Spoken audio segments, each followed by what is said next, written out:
There's a camera in front of my face and lights and a microphone. Oh, I guess it's time to let it breathe. I know what time it is. We got things cooking here. We got things cooking, but we got to get Facebook roped in. We're going to get after it. Welcome in, everybody. I got to remember to do better on my gain, like be closer to the mic, because I was listening after on one of the uploads just for like QC, quality control. And I'm hecka quiet. You're nice level, but it's because I'm doing this. So I got to be cognizant of that. It's the Huddle Up Podcast, presented as always by Mile High Huddle, powered by Blue Wire Podcasts. I'm your host, Chad Jensen, with me, my fellow football priest. You know him. You love him. He is Zack Kelberman. Zach, the Packers are fixing to pull out all the stops. Not only are they purportedly working on a deal that would pay Aaron Rodgers upwards of $45 million a year to potentially close out his NFL career, but they just hired his quarterbacks coach that helped him win a Super Bowl in the 2010 season, Tom Clements, who also, for what it's worth, just got done turning Kyler Murray into a toolsy, coveted number one overall pick into a perennial Pro Bowler. How do you interpret this move, Zach, and how should Bronco fans interpret it? How else is there to interpret it, though? They didn't just rehire Tom Clements. They pulled him out of retirement.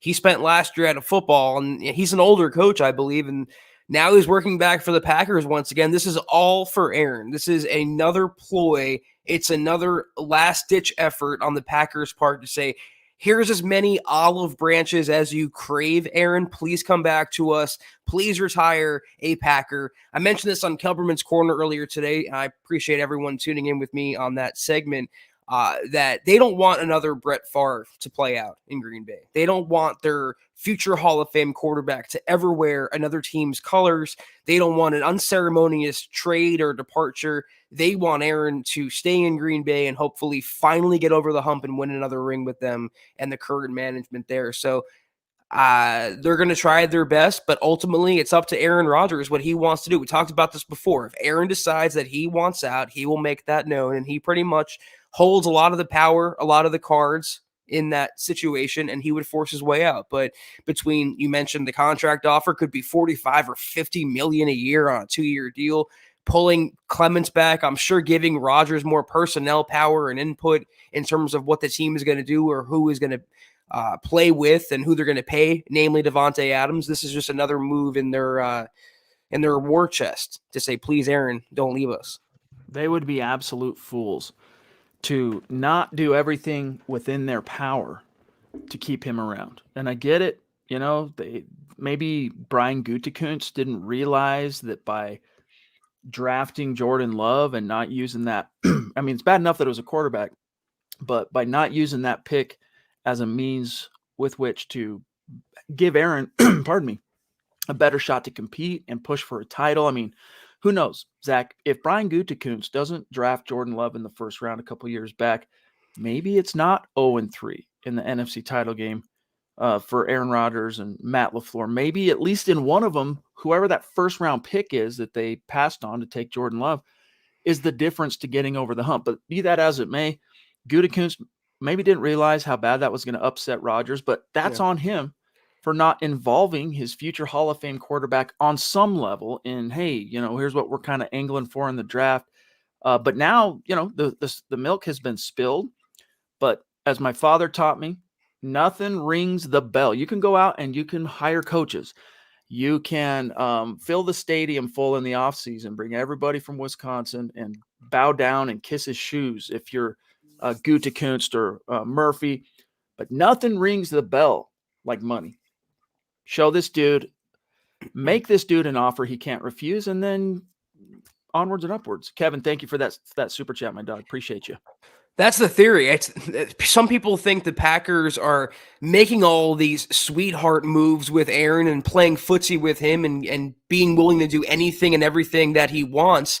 Because if he turns them down or he decides that he wants out, the Packers, from a PR public standpoint, could say, listen, we offered him $45 million, $50 million a year. We hired back his former revered quarterbacks coach. We're willing to, pay Davante Adams or whoever Aaron wants to play with. They brought in Randall Cobb last year because Aaron wanted them to. So if he still says no and wants to play in Denver, for example, it's nothing more they can do. So it's a posture thing. It's a leverage thing. And they don't have much of it, considering that the deal they made with Aaron last year allowed him to essentially pick what he wants to do, where he wants to go, and who he wants to play with in 2022.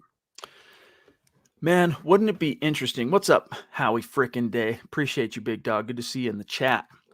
Wouldn't you love to have been a fly on the wall of that conversation when, Aaron's holding out. He's not coming back to camp.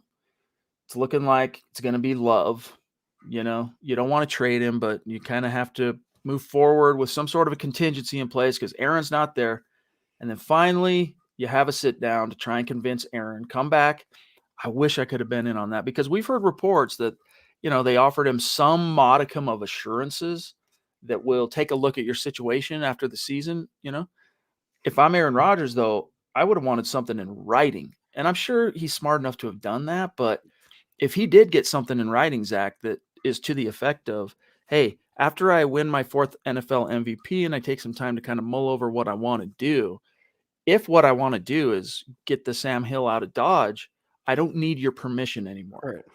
You just have to sign off on the capital, right? On the whatever the trade, items are. You just have to sign off on that. But I doubt it drilled down perhaps that far in depth. Well, essentially, Aaron Rodgers is his own general manager because you laid out the terms. Again, if he decides that he wants to play elsewhere, he wants to continue his playing career, number one, but he wants to play elsewhere, get out of Green Bay, then that's what they're going to have to do. They're going to have to acquiesce to Aaron's whims because that's the deal they agreed to, and they don't want to be perceived to lose face because Aaron's a very petty guy and a very spiteful guy, it sounds like, so he would have no problem coming out and blasting the Packers and leaking the internal conversations that they've had. So like everything else, Chad, we have to see how it affects the situation, how it plays out. Fortunately, thank God, we'll have an answer from Aaron by, I don't know, March 5th, before free agency on March 16th. Aaron says he'll decide. So a couple weeks now. Let's put a pin in that for a moment. This was an interesting little nugget that popped up over the last week or so. And forgive me, Silent One, I can't remember who in the media floated this. Either way, what he says, Silent One here, is that George Paton asked Eric Bieniemy in his interview, remember he was one of the 10 interviews for Broncos head coach, about Patrick Mahomes and Bieniemy arguing on the sideline in a game against the Broncos, and Bieniemy's response was a red flag. That has been, that came out, for what it's worth, the mouthpieces, and I say that in the most respectful sense, like Benjamin Albright, who actually works for the Denver Broncos, said that was BS, that there was no one thing Bieniemy said that made them want to go a different direction, but take it for what it's worth. We told you guys, I had a little birdie that was telling me from Kansas City, okay, that Bieniemy, they were just counting the minutes, Zach, to where they could promote Mike Kafka, and that Bieniemy had kind of not so much worn out his welcome, but it just wasn't a fit anymore, and turned out that he wasn't a fit in Denver, that's for sure. Yeah, I mean, there's a lot of rumors going around right now. There was one where supposedly Patrick Mahomes asked Brittany Mahomes, or Brittany, I don't know her last name, and Jackson Mahomes to not attend games. That was proven false. Mahomes came out and denied that. There was also the did you hear about the Tom Brady Bruce Arians rumor that there was tension and he took a red pen supposedly to the game plans between Byron Leftwich and Tom Brady, and that was the reason, or one of the reasons, why Tom Brady retired. All these things are floating out there right now. We do know for a fact, essentially, that Eric Bieniemy does not interview well. That's been the rap on him. It's never really been a race thing. Or a merit thing. He's earned the job on paper. But he's earned the look, right? He's earned the opportunity to be considered. But when he goes to interview, apparently he's not saying the right thing. I heard that he's been very incomplete in his presentations to teams, and he doesn't really have a plan. And that blow up with Mahomes, that one against the Broncos, that was actually caught on video. There was a shot of Mahomes on the sideline. I think he says, like, call it, or I'll call it, or effing call it. I mean, there's legitimate intention, but that happens between coaches and players more often than not. So I don't think it's an overarching factor in the impending Kansas City implosion, but it is interesting. You mentioned Mike Kafka. They let him go fairly easily now. He's the OC in New York under Brian Daboll, and they kept Eric Bieniemy. I think he's a free agent, though. Or I think he hasn't signed Bieniemy's, I think his contract's up. Yeah, he might yeah. come back on a 1-year deal, but There was something going on there, some kind of bad chemistry. I don't know. We'll see. But maybe I misread the wrong tweet on. It was a quote tweet I remember seeing from Ben.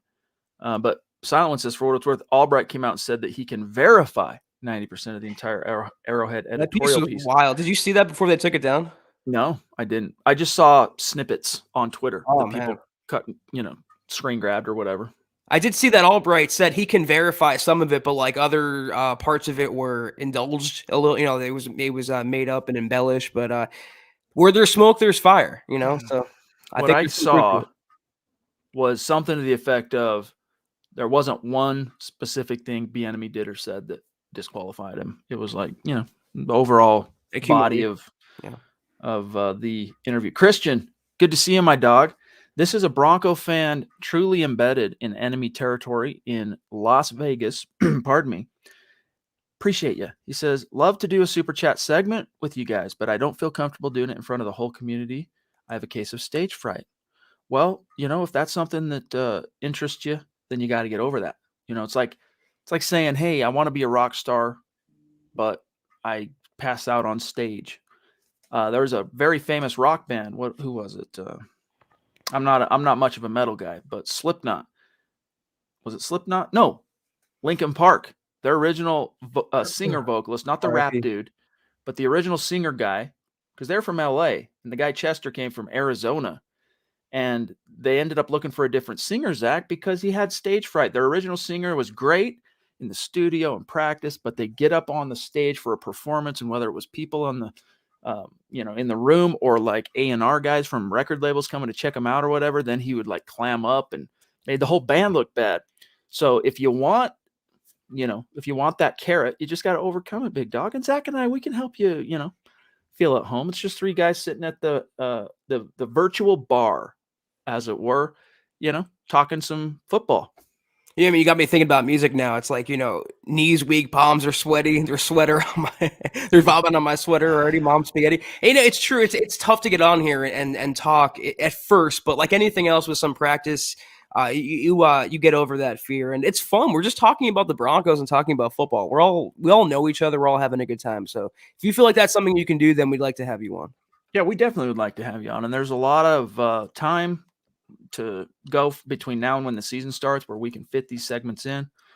But I'll tell you this one last thing, and then we'll grab Andrew. When I first started doing live anything, we do like live streams to the Facebook page. When it was just me solo, the first, I don't know. And I have a history of performance. All right. So it's not like I was completely new to the all right, here we go. All eyes on me. But I remember the first, I don't know, 3, 4, 5 times I did it.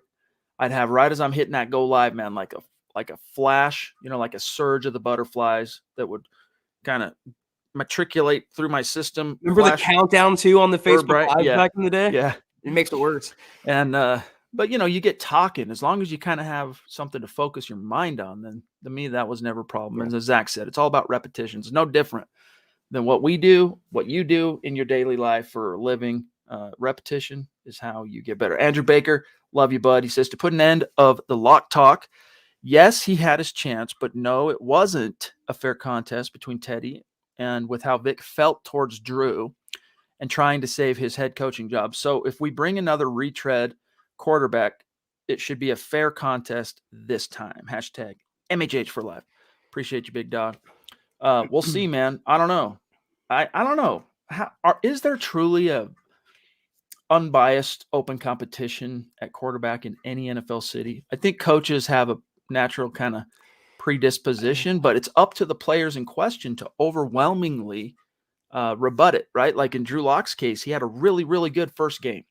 Well, in the preseason, Zach, then Teddy comes in, has a pretty good game. Was it as explosive? No, but he was very productive, very on point.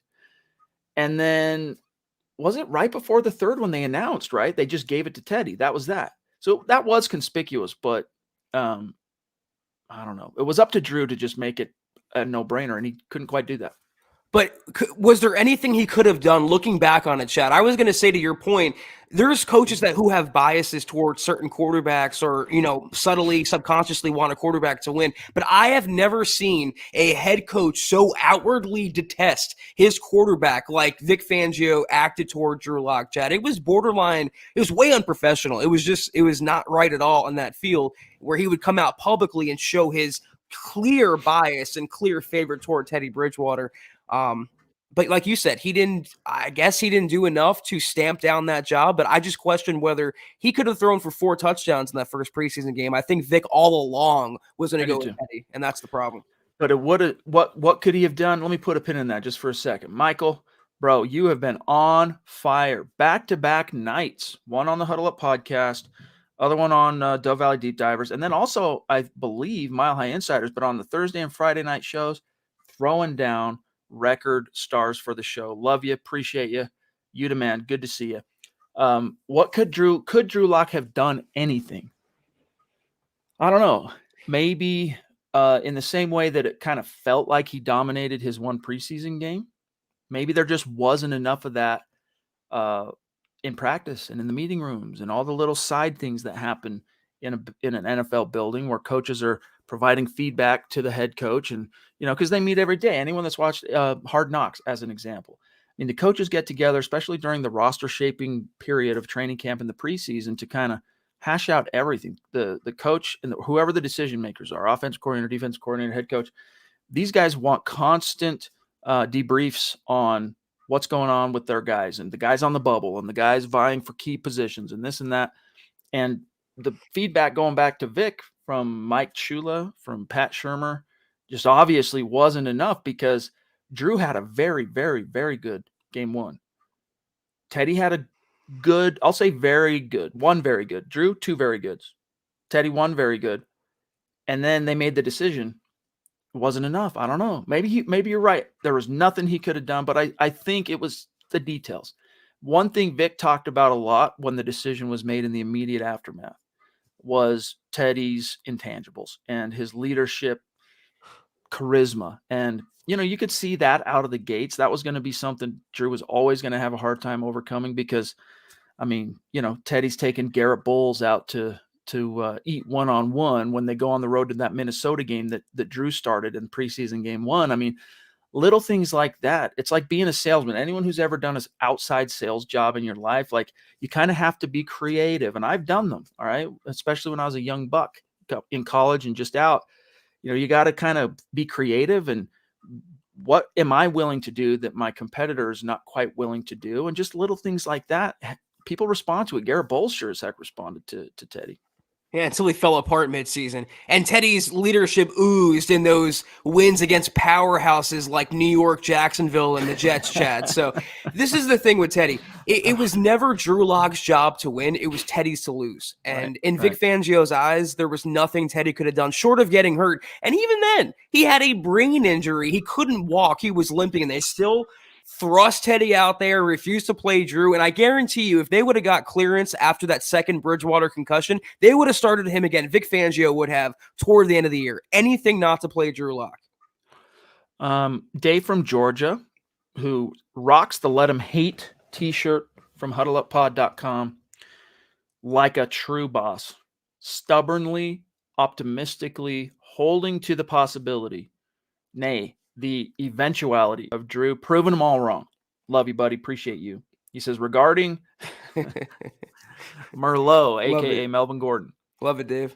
Unless he gives Denver a team-friendly contract, I don't see him in Denver next year. Do you guys think the guy from Georgia makes it to the 3rd or 4th round? James Cook, Zach? I mean, I don't know if he's going to fall that far. I don't have a crystal ball, obviously, but I like the thinking here, because I really wouldn't take a running back. 3rd round for me is even a little too early for my taste. I mean, they have Javonte. They still have Mike Boone, who looked really good in his limited opportunities last year. Maybe Gordon comes back on a 1-year contract, on a prove-it deal, to put his money where his mouth is. He wants to play for Nathaniel Hackett. He wants to play with Javonte Williams for another season, so maybe he comes back for $5 million. But if not, you get a running back in the draft. You have your workhorse. Javonte is the future. Javonte is the stud. Get a guy to supplement him, but you can get those guys in the 5th or 6th round. So If Cook falls to the 4th, I'd pull the trigger, but I really wouldn't go running back before that. Based on NFL Draft Buzz, Cook is the 7th. Let's see, 1, 2, 3. He's the 8th ranked running back in the class. So the way you see the dominoes kind of start falling in the draft is, that probably puts him late round 2, early round 3, round 4, probably not. But he can change a lot of that through the combine. I mean, he's clocked right now as a 4.49. If you can bump that up a few digits, a few fractions of a second, that'll help your draft stock. James Hyatt in the house. Good to see you. Appreciate you. And welcome. That's not a name I recognize, Zach. I don't know. Maybe you do. Maybe I'm getting too many cobwebs up between the ears, but definitely not. He says, I'm excited for the season. Let's roll, Broncos. Amen. But we got a long road left to hoe, man. We're just getting started in the offseason here, sitting in 20th of February. Yeah, this is the exciting part, too, because we have the combine coming up and then the start of the new league year with trades and free agent signings, and then we have the draft after that. So we're in for a wild ride, and I can't wait for it.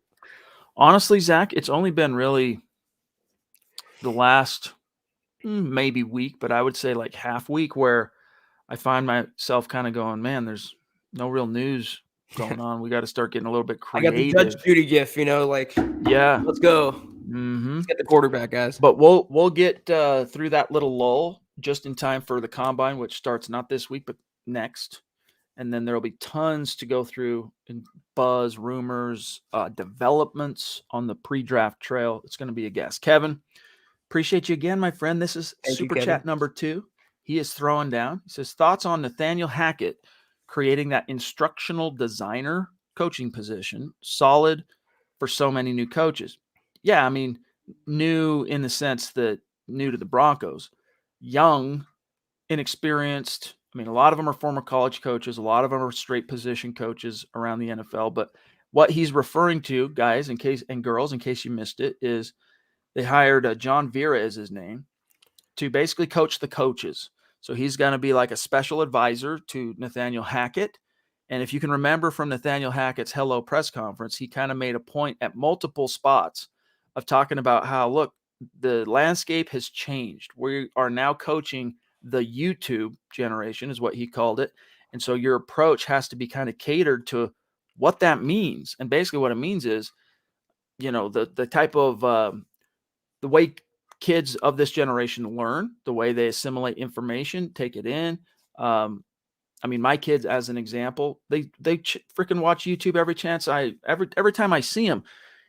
Kid could be eating a bowl of cereal at the table and he's watching something on YouTube. My daughter loves watching YouTube for, reaction videos. I don't know. That's a thing.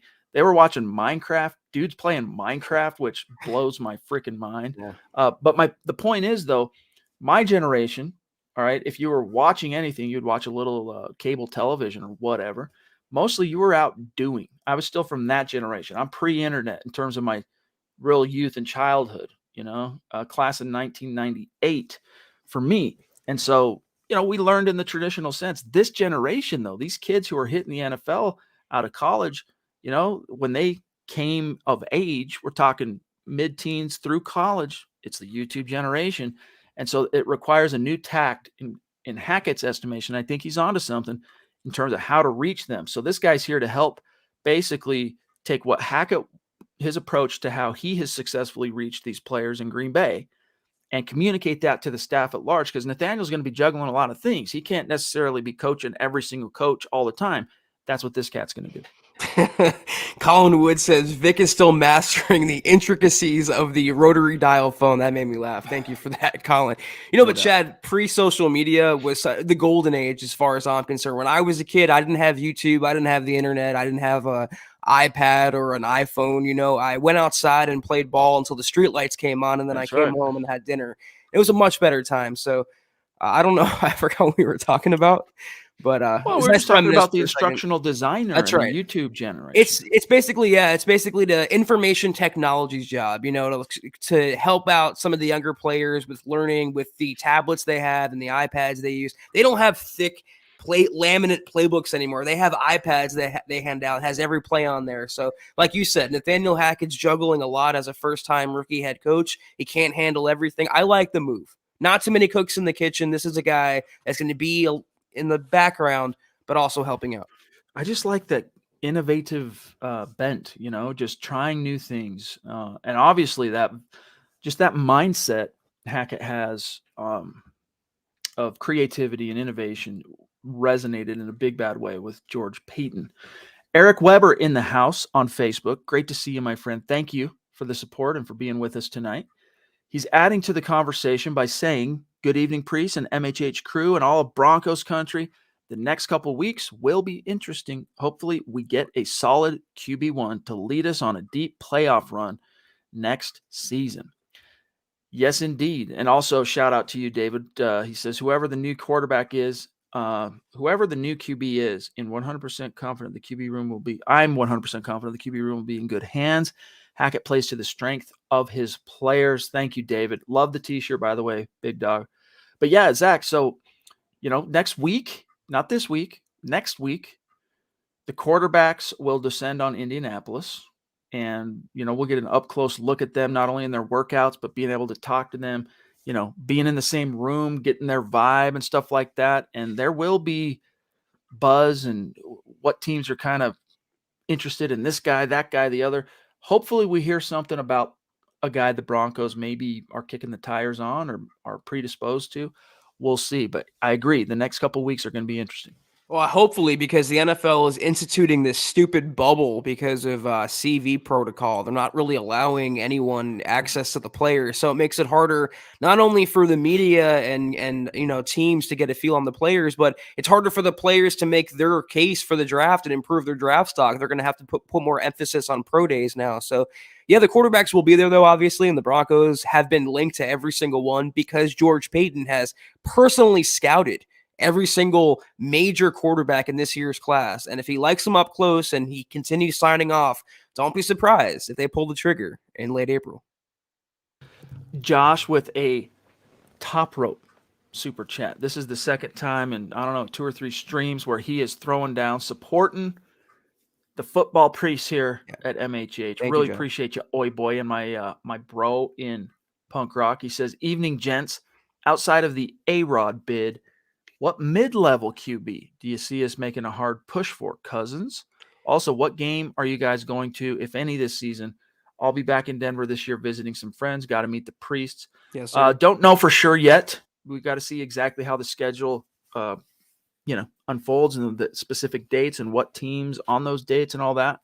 But we're planning on doing a minimum of one in Denver again on the home turf, probably early in the season. Kind of capture the initial enthusiasm that we all will have for what's going on, and then maybe another one later in the season. But what's your answer here, Zach, for Josh relative to a mid-level quarterback? In other words, not Aaron Rodgers, not Russell Wilson, and maybe not Kyler Murray. We want to also do something for the draft too in April, so keep your eyes peeled for that, Josh. But this is a perfect plug for me to talk about Kelberman's Corner earlier today because I literally went through the top 5 scenarios for the Broncos at quarterback, from best case like Aaron Rodgers or Russell Wilson to worst case, quote unquote, in Drew Lock or a rookie quarterback. But who I had, just to give a little bit of that away as a preview, I had Kirk Cousins as the not Aaron Rodgers, but not rookie quarterback solution for Denver because of the familiarity, obviously, with George Payton and also now Clint Kubiak, the new quarterbacks coach. I just won't do it. I don't care if they give him away for a 3rd-round pick. He has a $45 million salary cap hit for 2022, which is his walk year as well. He has a $35 million base salary. Way, way, way too much. I'm only taking that on if you're giving me Patrick Mahomes, not Kirk Cousins. He's a top 12 quarterback as far as I'm concerned. You can win regular season games with Kirk Cousins and this Broncos roster, but the question is he the guy to get you over the hump? Is he the guy to win you playoff games? That's all that matters. I know the Broncos haven't been back to the playoffs, but winning playoff games and stacking Lombardis is the ultimate goal in the NFL. Kirk Cousins, to this point, hasn't been that guy in his career. You can question whether he'd be that guy in Denver, but it's more realistic necessarily than maybe a Russell Wilson or Aaron Rodgers. Well said. Well said, my friend. Josh, I look forward to that time though when we finally get to meet you, and we'll talk some music and have a good old time along with footy ball. I see Sam Bam jumping in. Appreciate you, my Thank you, friend. Sam. Seriously, means a lot. Means a lot. He's saying hello. Hope all is well. Yes, indeed it is. Go Broncos. I see a couple guys mentioning, hey, is Clements the quarterback's coach the Packers just hired to try and entice Rodgers to stay? Is he also the former CFL quarterback? Yes, he is. Tom Clements is a former player. North of the 49th parallel. Look who it is. It's Leaf Roebuck in the house. What's good, bro? Everything, fellas. I rolled in everything, fellas. That's what's good. He already answered. He saw into the future and knew I was going to say that. Thanks, dude. You're clairvoyant. Says I rolled in late, so apologies if you've discussed this, but isn't Rodgers a free agent next year? Why give the Packers the mother load this year when you can just pay the man next year? Let me double check that. Well, I mean, first of all, you're pretty much securing Aaron Rodgers, so you don't have to bid against any other team. You're giving up that crap load of draft capital to be the exclusive new owner of Aaron Rodgers. But the debate is whether that mother load is worth it, and if also the Packers are willing to even have the conversation. Reportedly, they're not even picking up the phone when it comes to Aaron Rodgers, so could be a long ways away. So here's Rodgers, 2022 under contract, but then 2023. His base salary shows void. I'm not sure exactly.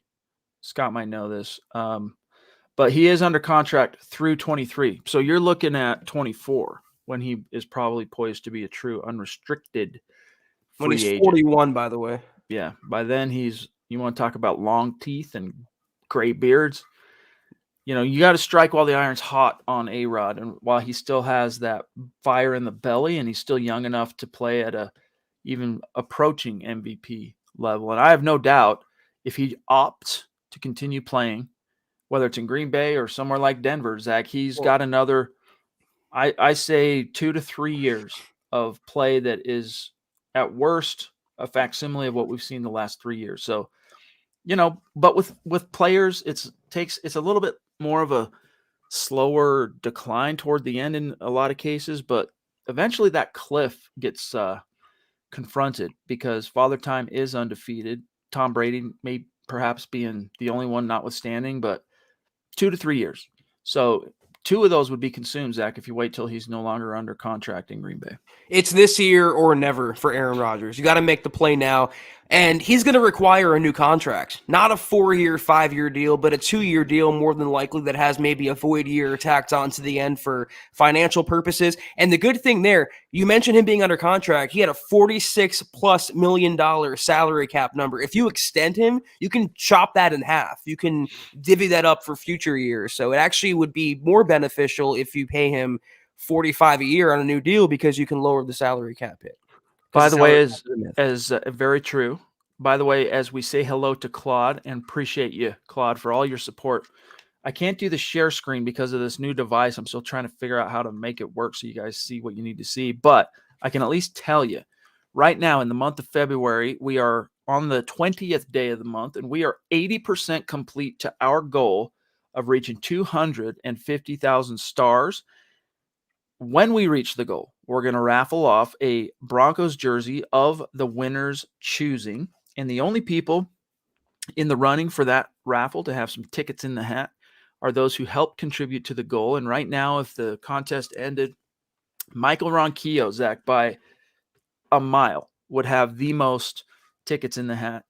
Number 2, though, would be Jacob Foster, Mark Schrader, Travis Tarbox, Rodney Garcia, Lawrence Rivera, Pete Middleton, Miguel Santisteban, Joshua Mize, and Andrew Baker round out the top 10. And then just outside are guys like Travis Weber, Andrew Lampy, GLP, Phil McLaughlin, and many more that will have a fair number of tickets, as it were. It's a randomly selected deal. But right now it's looking like the overwhelming majority of those tickets are going to be Michael, the legend himself, Ronquillo. And you know what? He's unbelievable. What he does for every single podcast and then gets on Twitter and wishes us a good show. He's the ultimate supporter. So we definitely appreciate you, Michael, out there in Tucson. Yes, we do. All right, let's see. We're at 35 minutes. We still got a little bit of time left here. Let me see what other topics are on y'all's mind. What happened to Juwan James suing the Broncos? To my knowledge, that has not yet been resolved. I'm sure when it does get resolved, duped plebs, we will be able to report that for you. So up to this point, it's still in the wind. After that happened, though, didn't he land with Baltimore? So it kind of like offset whatever lawsuit he had against them. I think it's frivolous, honestly. I don't know if that's going to hold up, but I haven't heard. Look, you got hurt outside team facility and team functions. What was he doing? It was a pickup game, right? Or am I confusing that now with Ryan Clady? Was it, or was he working out outside the facility? That's what it was. He was working out. You're right. It happened to somebody else too. It happened to Deshaun. That's right. Damn. Hamilton. And so his argument, for what it's worth, guys, just steel manning his position here, is look, because of the pandemic, they were telling us you can't come to the facility to work out. But basically, without mandating it, we're making it known we expect you to work out on your own and stay in football shape. That's what I was doing when I got hurt. Pay me. It should be no different than if I was in, the gym at UC Health Training Center. But the Broncos, because of the history and the water under the bridge with Juwan, were like, yo, loophole, you're out. And we're not even going to lose any sleep over it. And look, depending on your view of things, he kind of got more than his fair share from the Broncos for nothing. I mean, anyway. That's what I was going to say. I mean, now that I'm thinking about it again, I totally forgot about that with Juwan James. And now that I'm really rethinking about that, the gall that man has after stealing millions upon millions of dollars for 67 snaps overall, and then he supposedly quit on his team when he could have played when he was finally healthy. What was it? A whoopee cushion, Chad, coming out of Miami? That was his moniker, and he lived up to every like that. That's right. That's what it was. Black Knight, a.k.a. Jeremy, who has been on this show for a superstar segment. We might have to reprise that, get you back on 2022, big dog.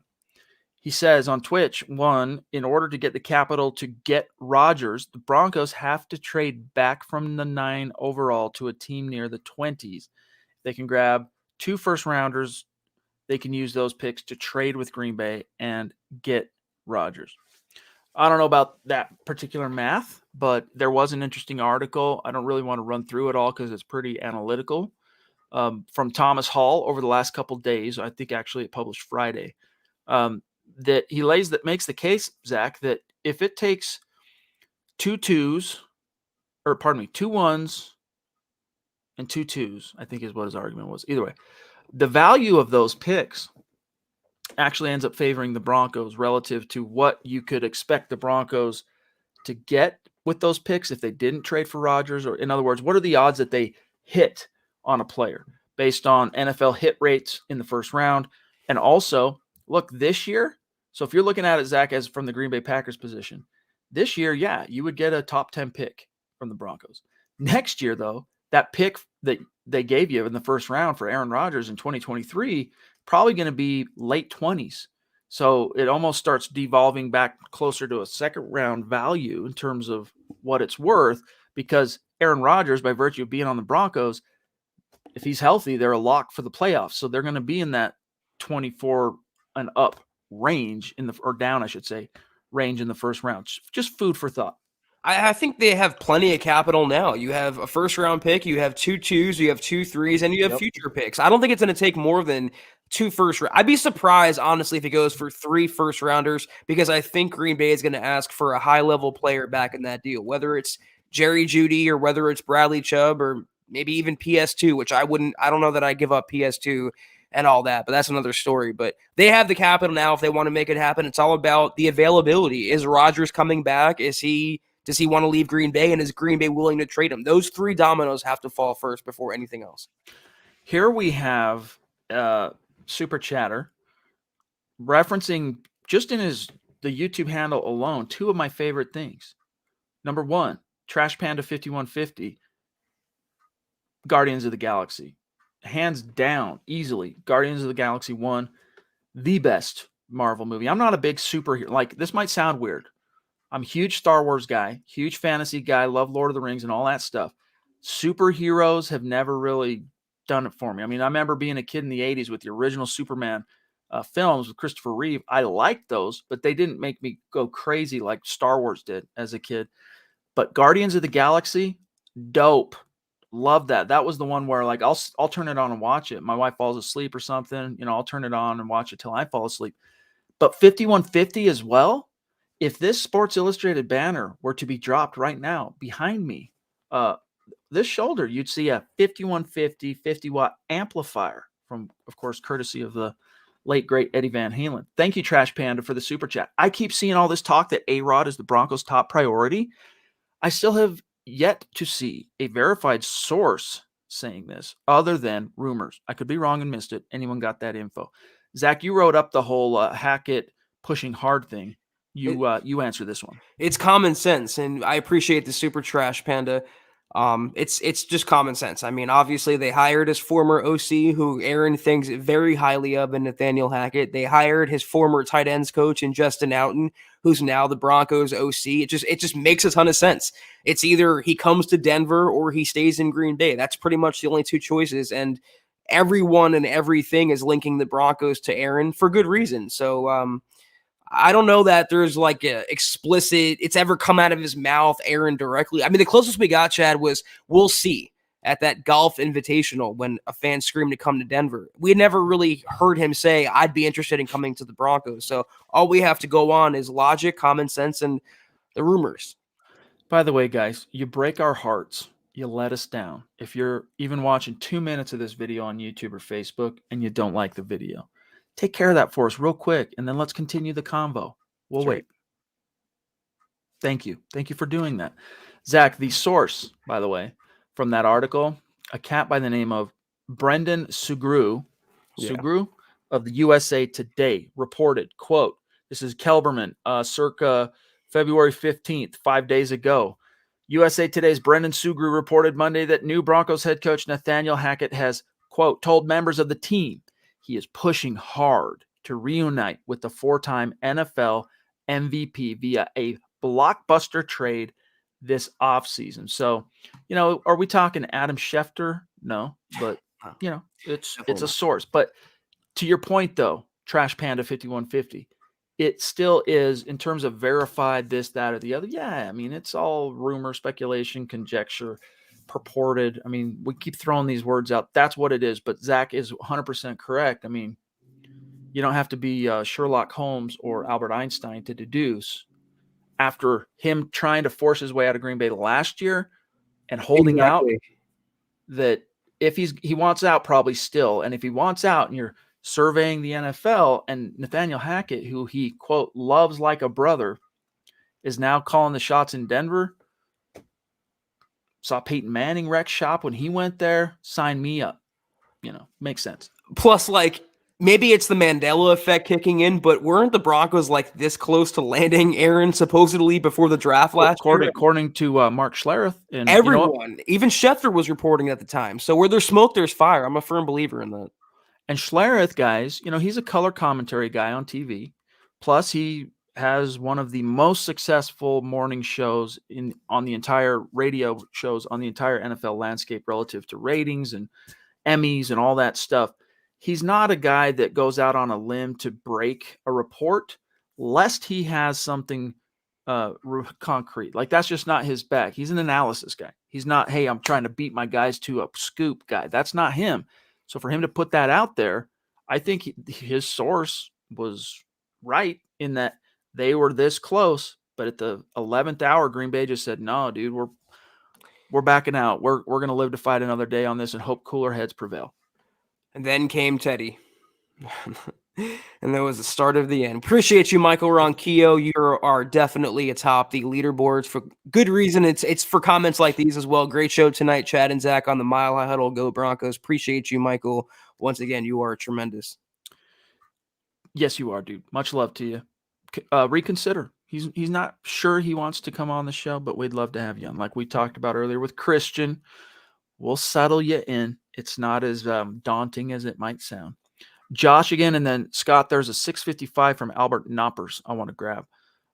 Oi Boy 90, rocking his USA net gator and a Ramones t-shirt like a true OG, says, on the defensive side of things, do you guys see anybody worth going after in free agency? Also, what defensive positions should we invest in early to get our defense back to being greedy? So there was a word you mentioned last week, Zach, that resonated with me relative to the defense, and that is active. You need a defense that is not only stymieing and confounding quarterbacks. I mean, that's a big part of it, but active. What does active mean? You're affecting the play. You're affecting the ball. You're sacking the quarterback. You're stripping the ball. You're punching the ball out at the second level. You're picking off passes. So you've got one really good corner that's adept at picking things off by the name of Patrick Surtain, the second. What you're lacking right now are bona fide dudes on the edge that can create chaos in the backfield. So if I'm looking at the draft for defense, I'm looking hard at edge. I'll probably draft 2 edge rushers, dude, like in my top 100 picks, and I got 5 of them. Is it 5? Mm-hmm. Yeah, 5 top 100 picks for the Denver Broncos. That's how I kind of start trying to engineer a more active defense for Evero. And you might want to look at the Rams free agents that are coming out on defense, because he might want to reunite with one of them on maybe a lower term deal. But you mentioned active. I've mentioned active, Chad. There's one guy in free agency that an outside guy the Broncos might want to look at by the name of Randy Gregory. And he might get a huge deal. He might remain in Dallas. But that guy took over games last year. And I know it's easy when you're playing opposite Micah Parsons and you're playing in front of Trevon Diggs and the rest of that Dallas defense, but he can get after the quarterback. He is explosive off the edge, and that's exactly what they need because Bradley Chubb hasn't been cutting it. I don't think Jonathan Cooper, for as much as I'm a fan of his, he's not that game-changing future all-pro they need there. So Randy Gregory is a guy that I would look at, but I'm right there with you, Chad. If they don't go quarterback or tackle at 9 or anywhere in the first round, to me, it's got to be an edge. By the way, as I just mispronounced his name, I thought, you know what, I'm going back to the press release because thank God the Broncos have a really good PR department that spell it out for us in the media, how to pronounce names that might be a little more tricky than at first glance anyway. Ejiro Evero. That's how you say this cat's name, by the way. I'm over here calling him Elijah and stuff. Like, I can't. Hey, I haven't gotten used to it yet. I'm sure he will forgive. Albert Knoppers, what's going on, big dog? Great to see you. He says, it seems that Clint Kubiak, Denver's new passing game coordinator / quarterbacks coach, is looking forward to working with Locke. Yeah, I mean, he was careful not to get too ahead of himself in terms of anything that would reveal plans or anything that he would say that would then delegitimize a move that might come. So in other words, hey, I don't know if we're going to get Aaron. I don't know if we're going to get any other quarterback, including the draft. So I'm going to say things that are perhaps true, but relatively evergreen in terms of they apply whether he ends up being our starter or not. And the Cliff Notes version, to paraphrase, was talked about how much he really liked him as a prospect coming out in 2019, scouted him back when he was with the Vikings, and that he talked about Drew is one of those quarterbacks in the league with the rare combination of arm strength, arm talent, and athleticism, and that he's looking forward to seeing what they can accomplish together. So, in case you missed it, that's basically what Kubiak said. And we have a write-up, Albert, on the site at milehuddle.com. A good article about that. But, he mentioned Drew Lock. He has tools, and he mentioned his arm strength and this and that. Those things were never in question, though. One thing he didn't mention was his processing, his decision-making, his consistency. Those are the things plaguing Drew. Reading defenses. If he gets those things down and lets his physical talents take over, you have a starting quarterback. So a lot of it was coach speak, I would say. It's what else is Clint Kubiak going to say about the only Broncos quarterback under contract for 2022? He just got here. Drew Lock's already in the building, but it's a stronger endorsement already from this Nathaniel Hackett regime than anything Drew Lock got in the Vic Fangio era. So it's worth noting. Well said. Gabriel is taking exception to me saying Guardians 1 is the best Marvel film. look, if you were to make the argument based on like overall critical merit, which one is the best? I could at least understand your argument for Iron Man 1. It's a great movie. It's sparked the whole Marvel universe. But for the kind of cat I am that wants a little funny with my action, wants a little emotional resonance with my action, you can't come close to, in terms of the Marvel universe, what Guardians. But the last Thor movie, what was it, Ragnarok, that was close. Guardians 2 is the second best in Marvel canon for what it's worth. And I don't like these movies, but I like that one. Yeah, I was going to say you're talking to the wrong guy. I'm pretty boring. I like sports. I'll watch the occasional show on Netflix every now and then, but I never got into the superhero stuff. I do like Robert Downey Jr. though. Really good actor. I have to see them all. I have teenage sons. When Marvel comes out, Dad. Yes, fine, let's go. I've seen them all in the theater. And like I said, when I'm on left to my own devices, I don't think, oh, now I'm going to turn on a nice little Marvel movie. No, but if I do, there's one exception, and that's Guardians 1 for what it's worth.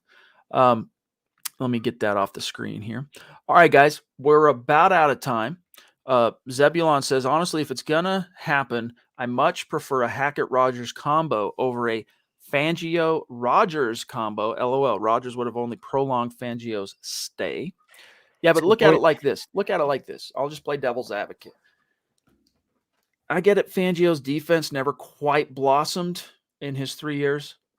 But it took 15, 16, 17, 18, 19, 18. Took year 4 for his defense to blossom fully, for everything to come together in Chicago. So maybe it would have been this next year that it really popped and you got the active results that we were talking about earlier. But Aaron Rodgers putting pressure on opponents with points early on might have actually made Vic Fangio look like a freaking genius. It's possible. Yeah. It's possible. I'm not saying it would have been, but we'll never know. And perhaps that's a good thing.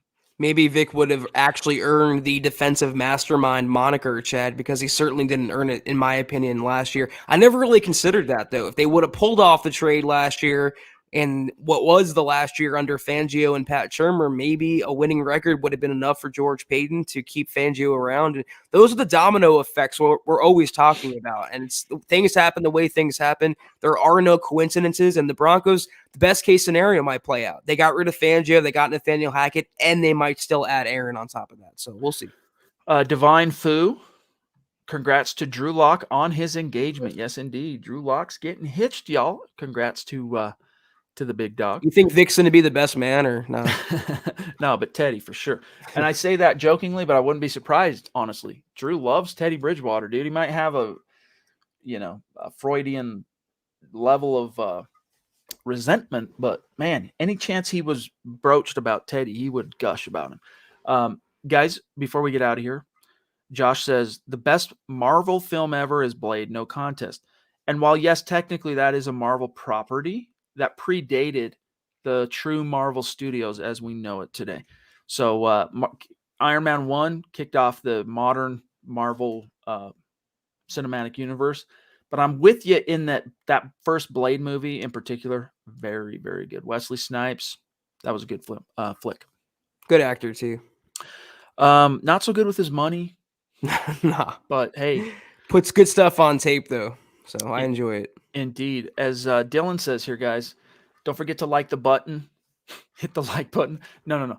Don't forget to like the like button. Okay? Like it a lot. Like it so much that you smash. Smash that button. Smash it. Show it some love. You want to run us out of here, and yes, I will pull up the shout-outs? Yes, sir. That was the Huddle Up Podcast, guys. Thank you so much for tuning in with us on this Sunday evening. We're back on tomorrow, same time, same place, 6 o'clock Mountain, 8 o'clock Eastern. But in the meantime, follow us on Twitter at Huddle Up Pod. You can follow the main account for all your Broncos news, analysis, rumors, and more at Mile High Huddle. You can follow Chad on Twitter at Chad and Jensen. You can follow myself at Kelberman NFL. Follow Scott on Twitter at Scout Kennedy. He went kind of dark on us, Chad. If you haven't, guys, go to huddleuppod.com and get yourself some merch like Chad. I saw a comment that asked, where can you get the hat that Chad's wearing? Right there, huddleuppod.com. A lot of goodies at that store. Feel free to browse and enjoy our merchandise right there. And facebook.com/Mile High Huddle Pod. Hit that big blue button Where'd the other one go? Because I'm skipping past one. Don't worry about that. Facebook.com/MileHuddle, though. We had the Kelberman's Corner go up earlier today, VIP program, and we have Broncos Book Club with Chad and also Trickle Zone with Eric Trickle. Facebook.com/MileHuddle. Again, subscribe, and join us there. And Facebook.com/MileHuddle Pod. We got 2 Scotts now. Scottception going on. If you haven't, guys, go to Apple Podcasts and leave your football priest a 5-star review for a chance to win some swag each and every single month. But if you can't do those things, do these 3 things, guys. Please subscribe, like, and share this video and every single video you see on the MHH channel. Helps us grow and reach more Broncos fans just like you. Indeed. And guys like James going the extra mile, listening and enjoying on YouTube, but taking the time to head on over to Apple Podcasts and leave that 5-star. Appreciate that. Thank you, James. Very, very much, my friend. Shout out to these great supporters on Facebook. Andrew Baker finishing the night on top, followed by Claude Riley, Howie Frickin' Day in the Frickin' House, David Wilder, Michael Ronquillo, Leaf Roebuck, Eric Weber, and then our Super Chat superstars tonight, Kevin Vinn, Christian De Jesus, Dave from Georgia, James Hyatt, Sam Bam, Josh the Oi Boy, and let us not forget, last but not least, Trash Panda 5150, near and dear already to my heart anyway. As Zach mentioned, guys, can't wait to see you tomorrow. Monday kicks off a new work week in the NFL business. We'll see what kind of news the Wire might have for us tomorrow, kind of buzz and rumors. Look forward to seeing you 6 p.m. Mountain, 8 p.m. Eastern. Don't forget Broncos for breakfast on the bright, 7:30 a.m. Mountain. Have a great rest of your weekend, guys. Take care, and as always, go Broncos.